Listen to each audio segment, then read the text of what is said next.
Another coffee shop visit.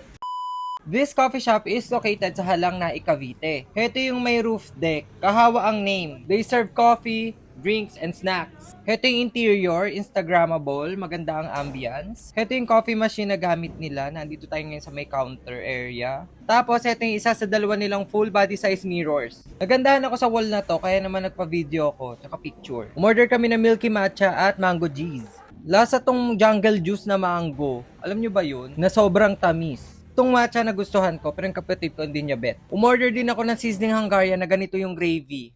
Kayo na ang mag-judge. Masarap naman yung timpla. Umorder din kami ng chicken alfredo at chicken poppers sa teriyaki honey. Suma total 790 pesos yung nagastos ko. Aesthetic. O sana malaman niya kung paano niya tatakluban to.